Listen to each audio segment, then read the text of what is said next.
बिस्मिल्लाहिर्रहमानिर्रहीम। मुख्तसर तज़किरा औलिया पेशावर में अब हम हज़रत शाह कबूल औलिया रहमतुल्लाह अलैह का तज़किरा करते हैं। हज़रत शाह कबूल औलिया रहमतुल्लाह अलैह की विलादत मराकश के एक साहिली कस्बा तंजा में हुई।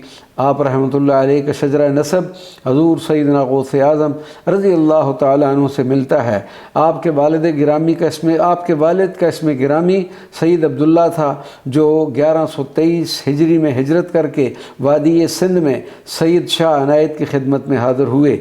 एक रोज़ हज़रत शाह अनायत ने आपको अपना असा मुबारक अनायत करते हुए फ़रमाया कि जहाँ ये असा ठहर जाए उसी जगह मुस्तकिल सकूनत इख्तियार करके तबलीग दीन का मुक़द्दस फ़रीदा अदा करना। सैयद कबूल औलिया मुर्शिद कामिल की इजाज़त से तबलीग इस्लाम करते हुए मुल्तान, कश्मीर, जेहलम, हदारा, अटक और पेशावर पहुँचे। मुर्शिद का अता करदा असा मुबारक उस जगह ठहरा जहाँ अब आपकी अबदी आरामगाह है। सैयद कबूल औलिया ने 34 बरस तक पेशावर में तबलीग व रूहानियत का दर्स देने के बाद 1181 हिजरी में अपने खालिक हकीकी की बारगाह में पेश हो गए।